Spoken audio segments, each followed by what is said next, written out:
I don't remember if it was Christmas 88 or 89. I was either 4 or 5 years old at the time, but my grandparents shipped my family a Nintendo Entertainment System that year, and so began my journey with gaming.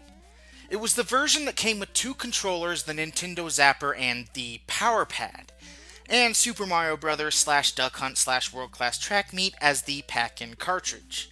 Prior to this, I had no idea what a video game even was. I think my brother had mentioned playing an Atari at a friend's house, but I didn't even know what that meant.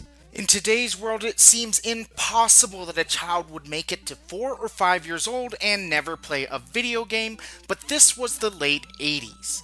James Sonny Crockett and Ricardo Tubbs were the coolest things around. My favorite cartoons were Inspector Gadget and the cartoon called Cops, and the Ninja Turtles had just released with squishy head models of toys. I had an awesome early childhood, and the NES was a part of it too. Over the years, I haven't gone uber collector with NES stuff because I was really young at the time the system was still around. Didn't have money to pick up the games whenever the stores were clearing the shelves. At the height of the system's life, I think my family owned maybe 10 games tops. And that was a lot for that time. Even today, I only own about 73 games for it, not including doubles. And my collection still has a few big omissions for it that I still have yet to pick up even to this day. Though I'm always open to suggestions in the comment section below, and preferably good games that are affordable. But with no further ado, here is my NES collection as of 2017. 1942. My aunt used to send us bundles of Nintendo carts for Christmas, and in one of those bundles was 1942. This is probably the first shoot 'em up I ever played, and par for the course, I'm terrible at it. The game is pretty basic running on the NES, and the music may drive you crazy, but 1942 still manages to be an intense shoot 'em up to this day. One of my fondest memories of this game is watching my dad and my sister get about 30 levels into it, a feat which I've still yet to accomplish myself. Apparently, this game was quite controversial in Japan due to the subject matter. Adventure Island. Better YouTube channels than mine have detailed the interesting history of Wonder Boy and Adventure Island. I bought this from a friend when I was 19 years old for maybe $1, but have still yet to put much playtime into it. This is still a fan favorite though, and one day I will give it more playtime. Back to the Future. I picked this one up less than 10 years ago at a rummage sale for 50 cents alongside Burgertime. The first thing you'll notice in this game is Marty isn't even wearing red. I don't remember that from the movie. Walking down the street looking like Mike Ness or something. Then you wonder, what's with the enemies in this game? Girls with hula hoops? Bees? Guys with red tank tops? Guys with blue tank tops? Guys carrying glass? I don't remember these enemies from the movie. And if you touch anything, you die. Get hit by a bee, you die. Touch a hula hoop girl, you die. Are those hula hoops or bandsaw blades? Run into glass, you die. Touch a wall, you die. Touch a guy with a tank top, you die. You die, you die, you die. What the heck? I don't remember this from the movie. Then you wonder, what the heck is up with the music? It just loops the same couple of notes over and over again. Furthermore, this song wasn't even in the movie. This game is so bad, I wish I could go back in time and stop this review from ever being made. Back to the Future. I picked this one up less than 10 years ago at a rummage sale for 50 cents alongside Burgertime. Dude, what the heck? Who are you? You from the future. Oh, what do you want?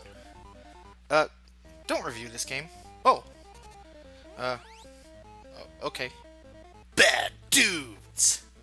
I had a friend back in grade school whose house I used to go over to from time to time. I was the Genesis guy, he was the Super Nintendo guy. And he introduced me to games like Sunset Riders on the Super NES, and this game, Bad Dudes. People say this game hasn't aged that well, and maybe it hasn't, but I still like it. Not a terrible game at all. Batman. This was another childhood Christmas present. What can be said about this game that already hasn't been said a million times? Tight gameplay, amazing soundtrack, dark, moody graphics. In all the years I've owned this game, I've still never beaten it. As a kid, I would just play games to play them, then go outside and play whenever I got stuck or bored with the game. Batman Returns. I picked this one up a while back for about $3 at a play-and-trade. And this Konami-made beat-em-up reminds me a lot of Turtles 3 The Manhattan Project, but it doesn't support 2 players, which is a bit of a bummer. Batman Return of the Joker. This is another $3 play-and-trade buy, and I haven't really taken the time to play it past the first level. Definitely a different game from Sunsoft's first effort. Kind of reminds me a bit of Turrican for some reason. Tough game from the little I've played of it, but awesome soundtrack. The Battle of Olympus. I had a neighbor that let me borrow this as a kid, and I really enjoyed it. Blatant Zelda 2 influence. Its progression is similar to Metroid or Zelda 2, where you start out pretty weak and basic, but as you gain more strength and abilities, you can do more damage and open up new places on the map to go. If you've never given this one a shot, I highly recommend it. Bible Adventures. I was at a friend's rummage sale a few years back, and he sold me a working NES console, no cords, and a number of the Wisdom Tree games for $10 total. This game featured Noah's Ark, Baby Moses, and David and Goliath, which we've all seen covered before. Bigfoot. A few years back, I posted a video of an insane retro deal I got when I was browsing my local GameStop, and a lady came in with a load of retro Nintendo consoles. Knowing GameStop wouldn't take her older systems, I offered her all the cash I had in my pocket at the time. And for $31, I walked away with an NES, Super NES, N64, and a load of games. Bigfoot was one of the games in that lot, and this being the second time I've ever played it, I really have no idea what I'm doing. It seems like it's an okay game, but I don't really see myself returning to it anytime soon. Not horrible, but not one of the jewels of the NES library either. Bionic Commando. Capcom had a habit of releasing NES versions of arcade games that were nothing like the arcade originals, and it really worked out for games like Bionic Commando. I never played this game as a kid, and like a lot of NES classics I picked up in my 20s, I'm pretty terrible at this game so far. The unique feature of Bionic Commando is there is no jump button. You use your grappling hook for everything in this game.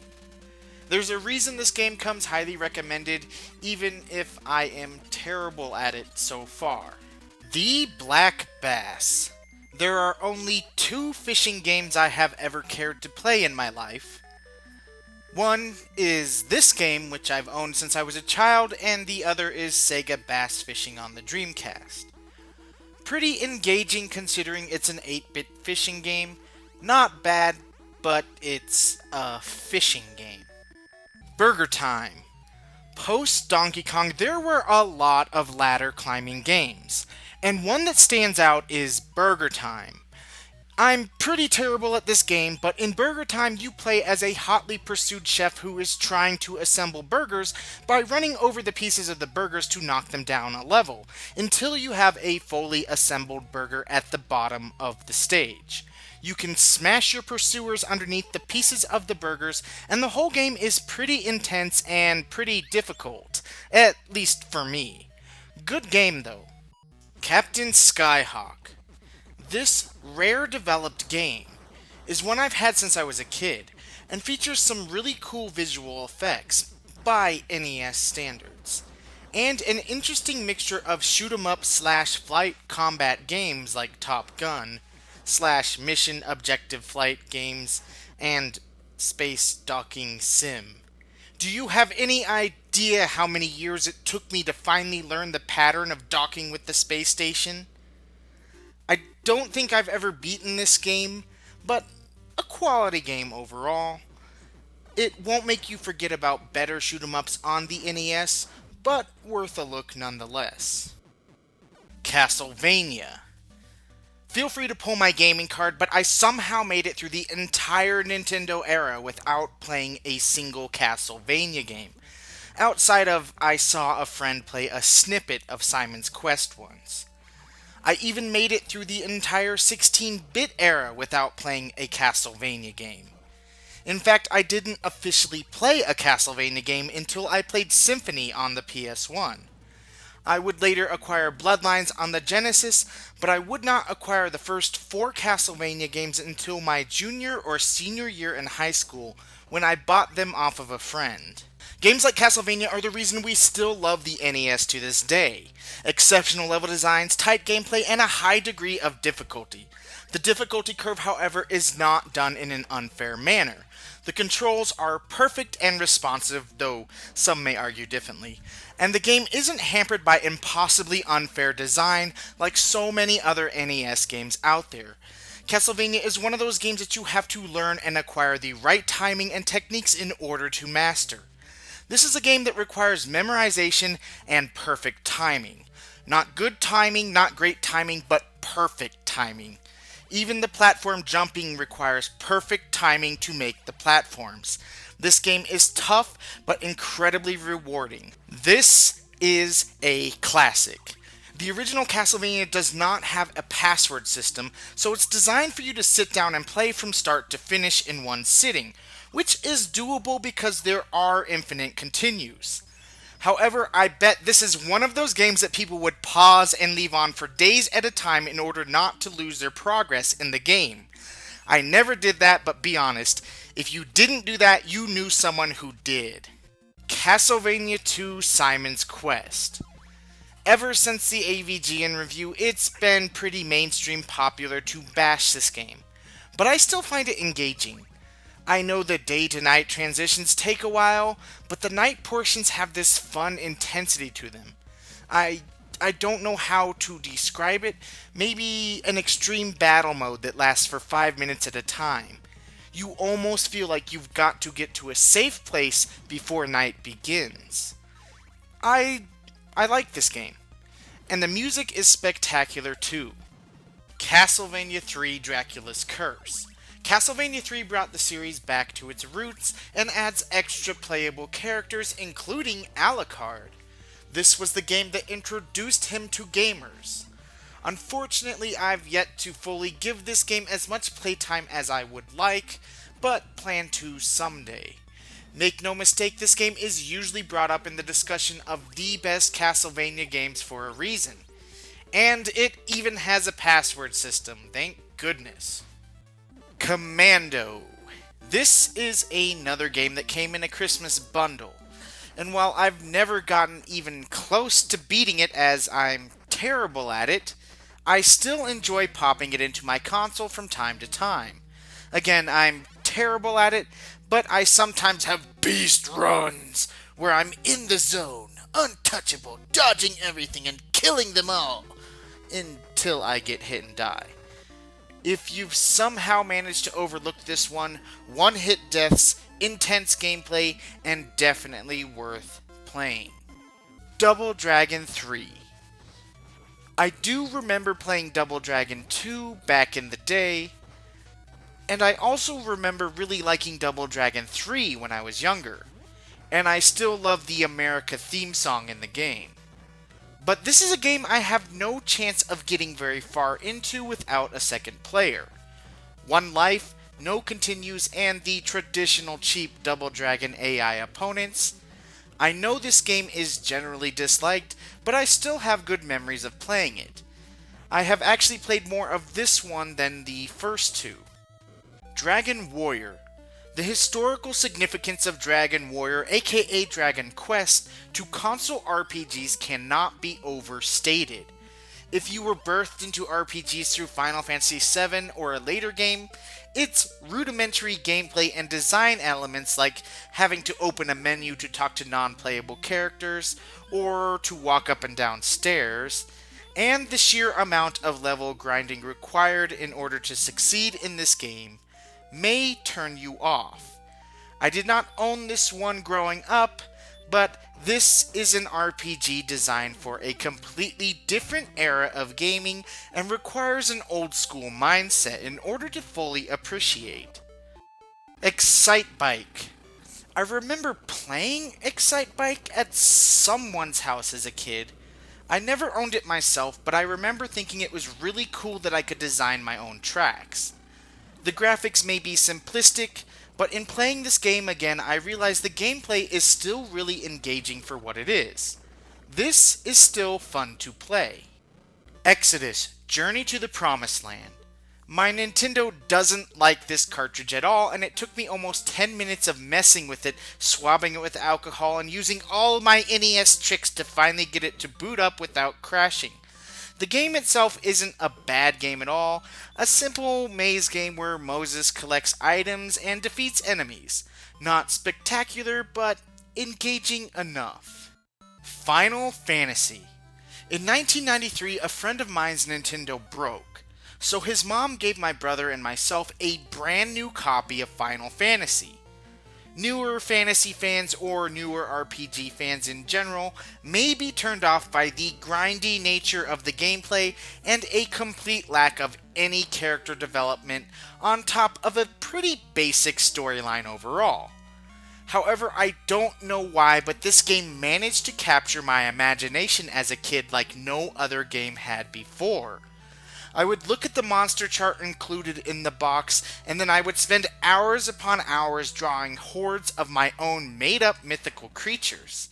Solid retro RPG if you are accustomed to the style, and I have very fond memories of the game and how it captured my 9-year-old imagination. G.I. Joe, a real American hero. Sorry, I couldn't resist that one. I did a review of this one recently, and this is one of my favorite NES games. Definitely a fun game here. I did not own this until I was a teenager, but I must have borrowed it from a friend as a kid because I remember playing it when I was younger, and even had an old password written down for it in a notebook. I actually used to save folders filled with notebook paper where all my precious hard-earned passwords were kept for safekeeping. Was I the only one that ever did that? Gauntlet II. My fondest childhood memory of this game was my brother and I got over 100 levels into it, maybe closer to 150 levels before we finally called it quits. Does this game even have an ending? Has anyone out there beaten it? Because I'm not half convinced that this isn't an endless looping game of infinite levels. I had a lot of fun with this one though growing up. Golgo 13.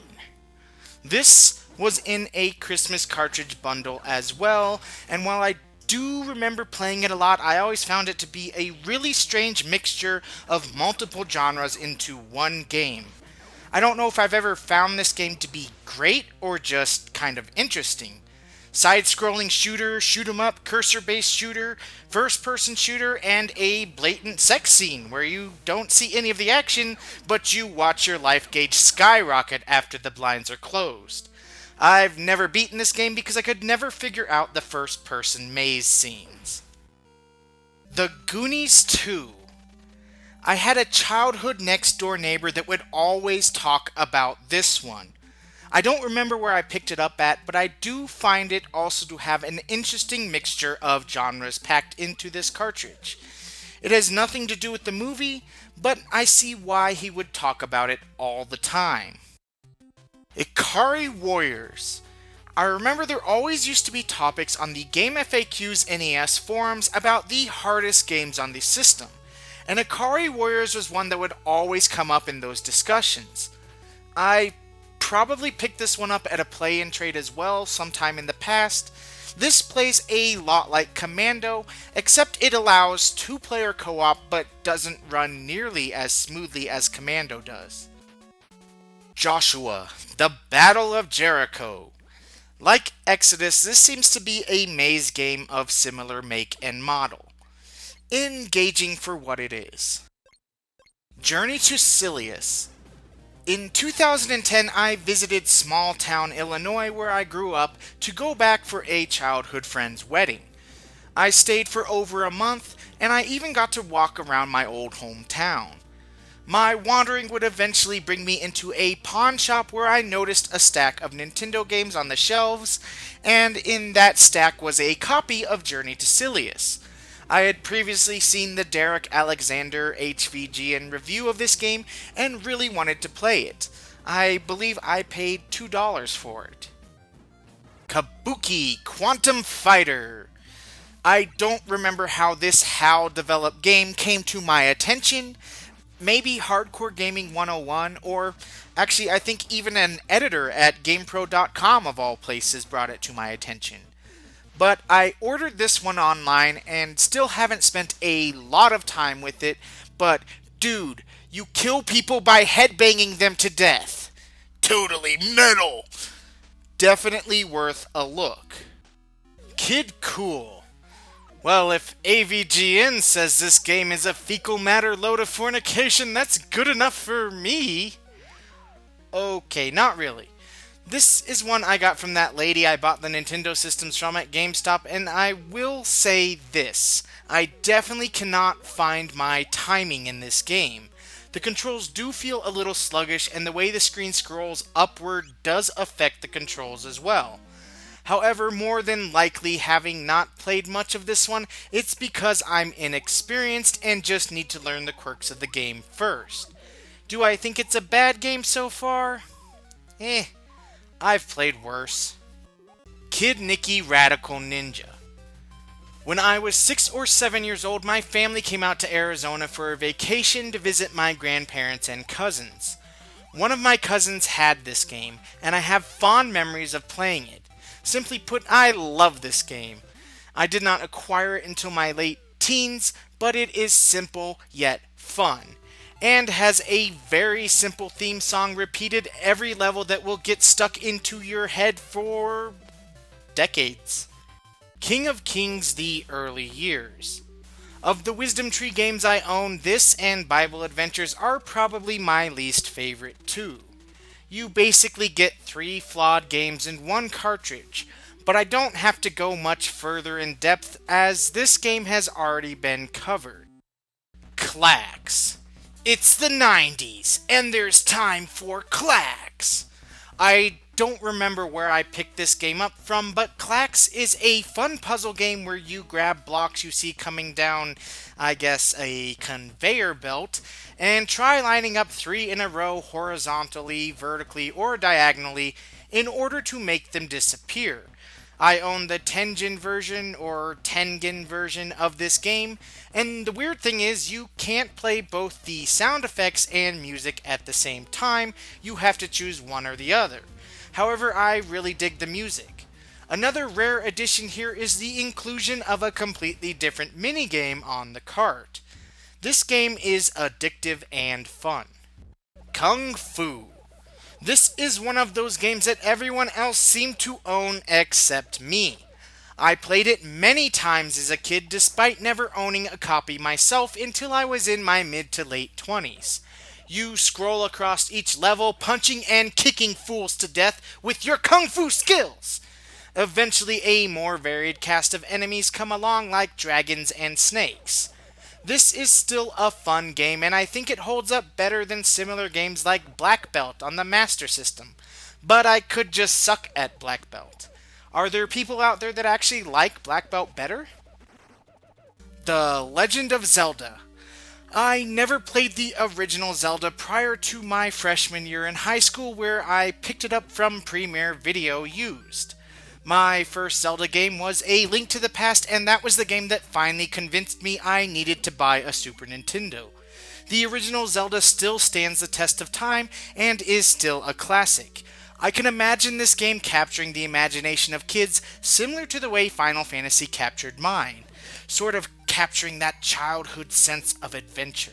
I would also have a copy of Zelda 2 to show, as the lady I bought these systems and games from had both Zelda games in that lot, but I sent her copy of Zelda 1 and Zelda 2 down to my brother to sell on eBay for me because I own the collector's disc on the GameCube, which has Zelda 1, Zelda 2, that Zelda game I neither consider the greatest game of all time nor even close to the greatest Zelda game of all time, and you'll never change my mind on that one, and Majora's Mask.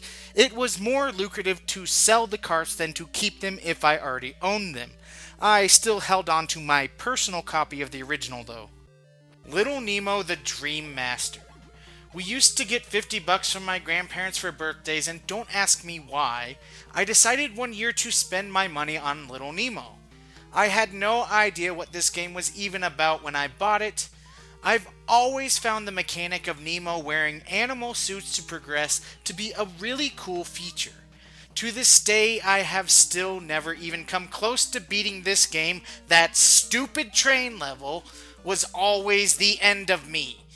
I had a friend who had Little Nemo the movie on VHS, and I watched that a number of times, convinced it was based off the video game, not realizing the game and movie were based off a comic strip from the 1920s. But you couldn't convince me otherwise at the time. It was a video game-based movie. Lode Runner.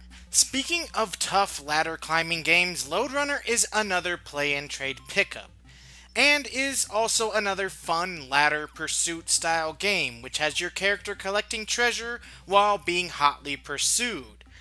Again, I am terrible at this game, but I have a lot of fun every time I boot it up. Mag Max. Now that I think about it, Mag Max was probably my introduction to shooters. Mag Max sees players adding onto their spaceship to create a giant robot knight, no doubt to gallantly fight the dragon at the end of the level. You have the option to enter portals where the game will shift from an isometric shooter to a side-scrolling shooter. I really enjoyed playing this one as a kid, but overall I'd say this is an average shooter with some cool ideas. I've never even come close to beating it. Magic Johnson's Fast Break.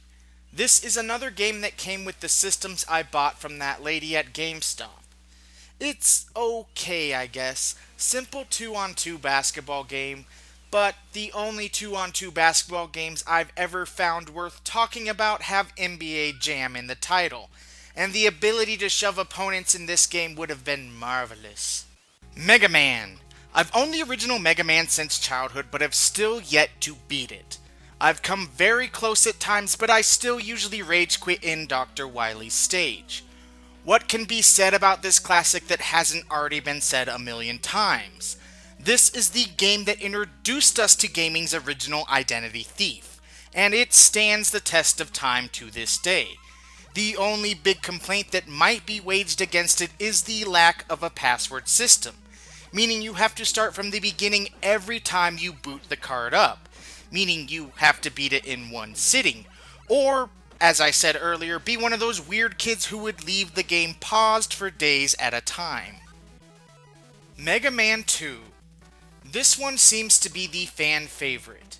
I never owned this one as a kid, but I have beaten it before thanks to the password system, and this is another spectacular Mega Man game. But the original will always be the most iconic one to me personally. Mega Man 3. This is the third and final Mega Man game I actually own on the NES, though I've probably played them all at one time or another. Owning Anniversary Collection on the PS2 now, I'm not sure if I feel the need to collect any more of the NES cartridges. This Mega Man introduced us to the slide maneuver and has an amazing title theme to boot. Now that I think about it, I've beaten this one as well. Metal Gear. It wasn't until I played the MSX version of the original Metal Gear on Metal Gear Solid 3 Subsistence that I realized how watered down the NES port of the game was. That being said, I still love this game and have fond memories of playing it as a kid, even if it pales in comparison to the MSX version. The NES version is different enough to be sort of a remix version of the game, and it still stands out uniquely within the NES library. Metroid.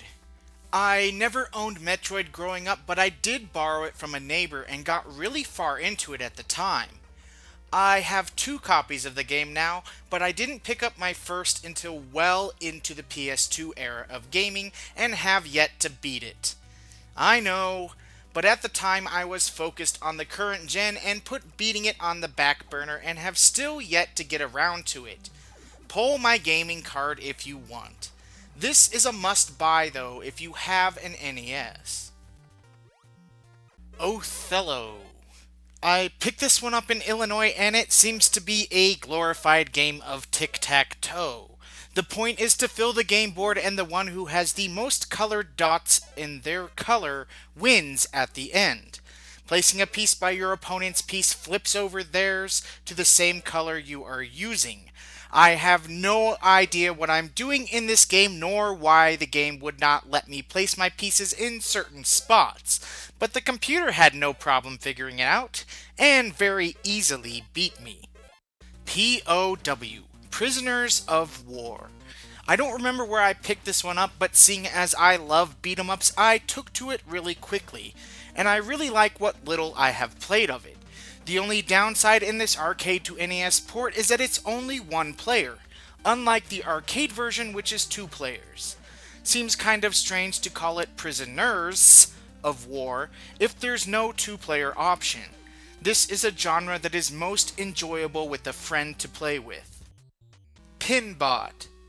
I've owned Pinbot since childhood, and this is another game developed by Rare. Based off an actual pinball machine itself, I've never been good at this game either. Not even close. My sisters and dad were beasts at this game though, and could get really far into it. I can barely make it to the second level, and I usually just get my ball eaten by that jerk of a ghost. Pirates. Sid Meier's Pirate series is a very long-running series. This is another game that came in a Christmas bundle, and my NES cart has never held a save for the game. The battery has been dead since day one. I think this would best be described as a pirate simulation. Starting out, you can choose the historical setting you wish to pirate in, your nationality, and throughout the game you can choose which country to ally with.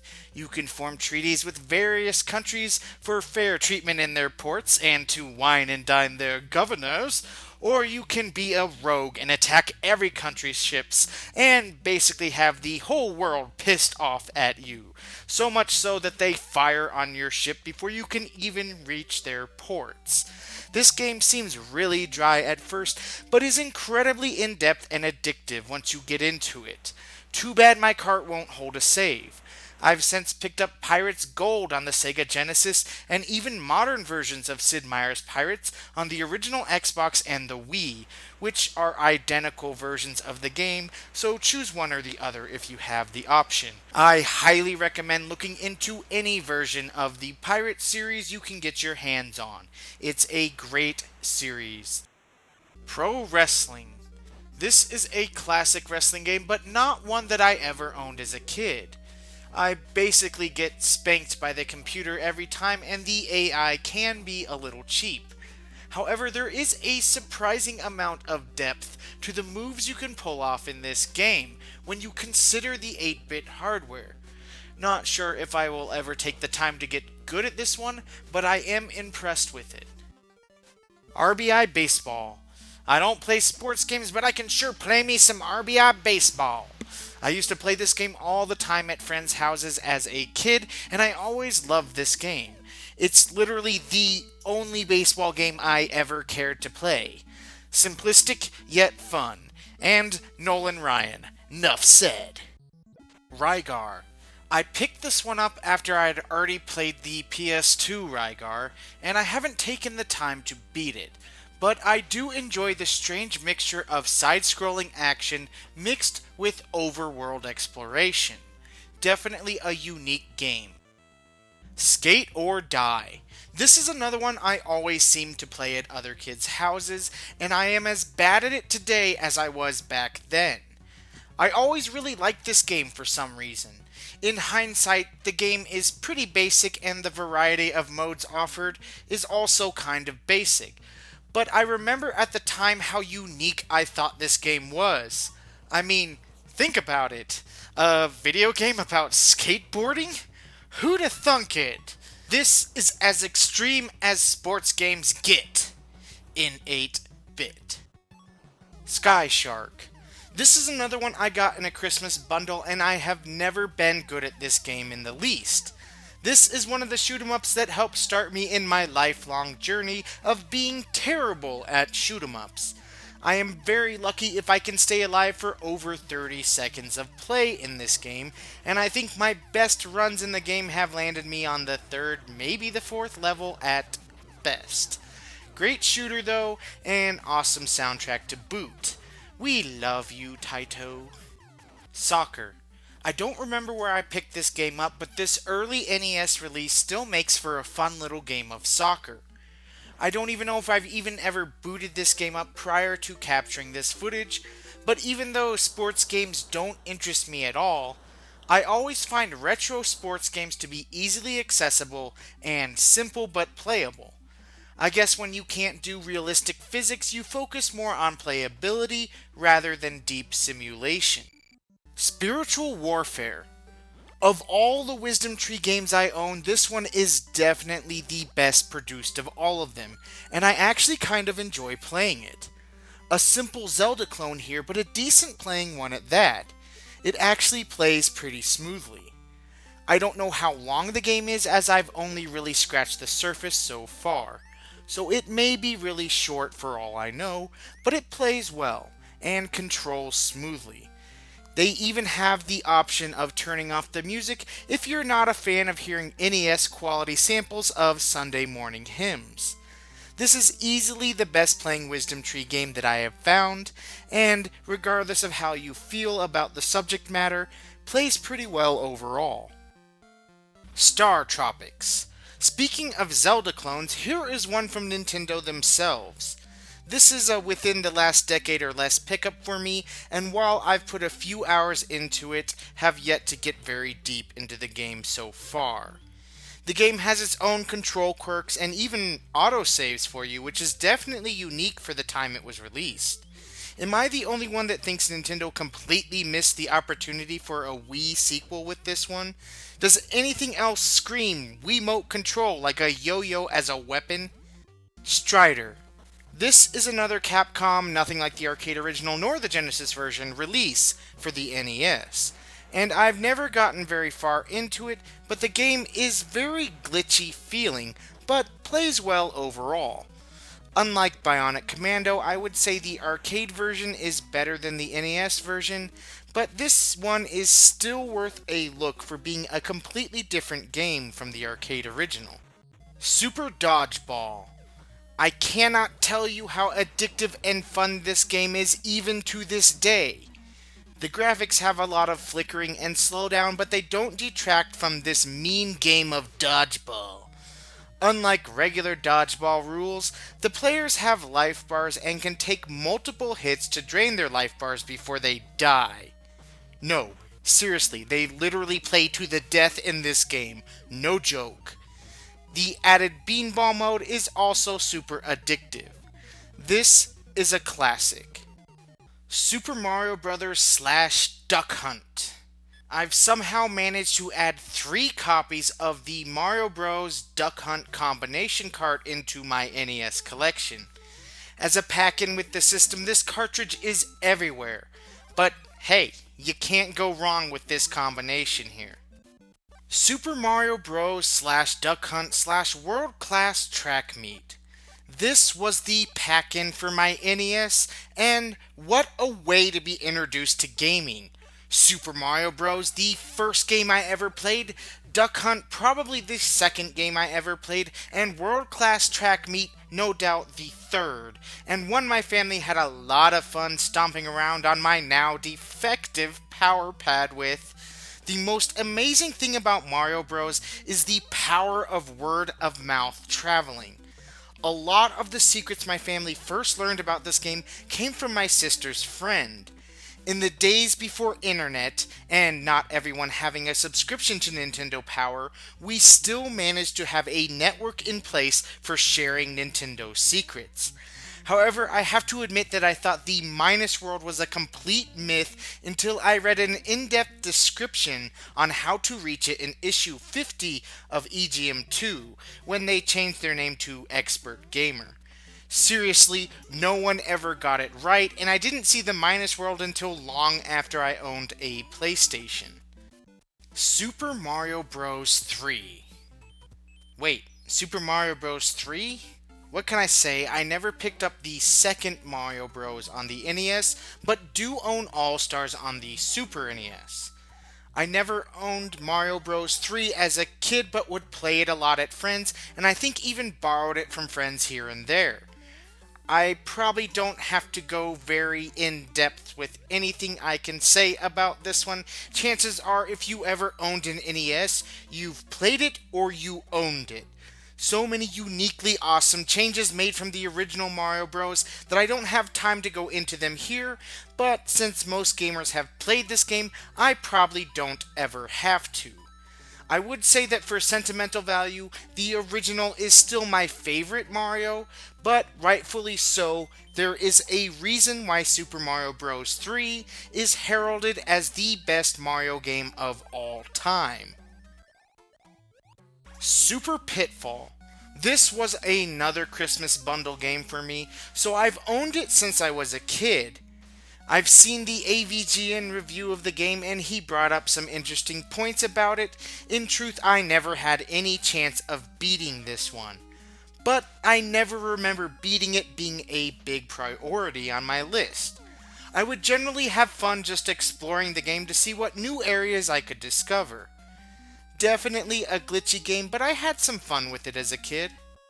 Target Renegade. This NES port of the sequel of the original Renegade has an amazing soundtrack. But that's the best thing I can say about it.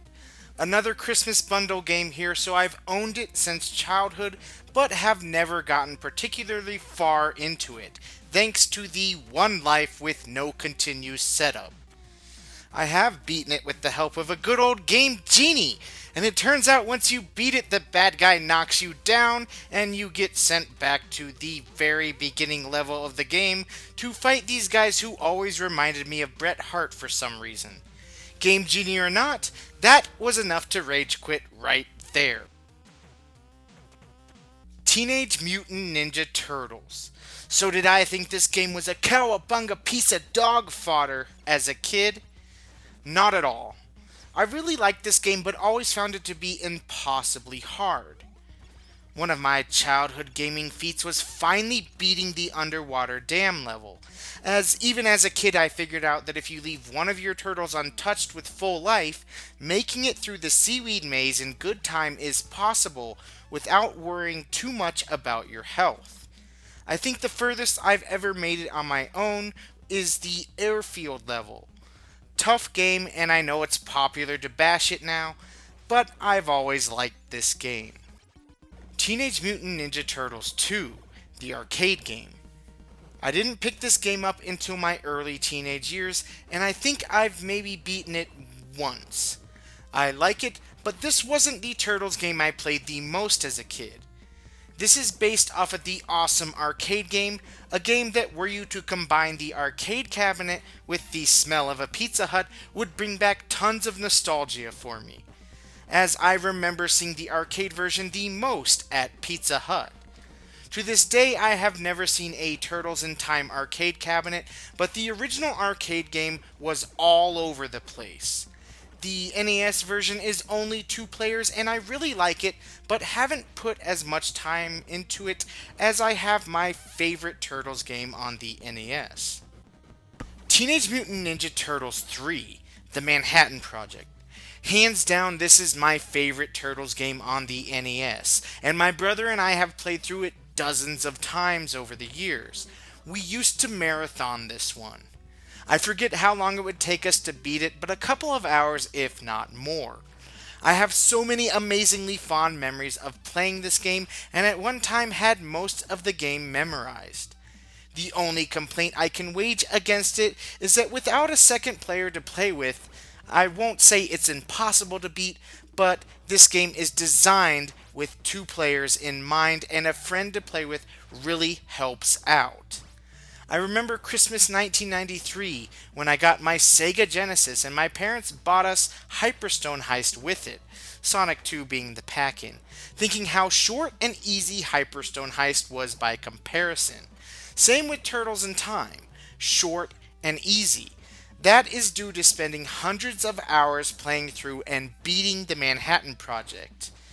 I love Hyperstone and Turtles in Time thanks to their fluidity of play and multiple maneuvers you can pull off, but honestly, I think Manhattan Project is my favorite Ninja Turtles game of all time.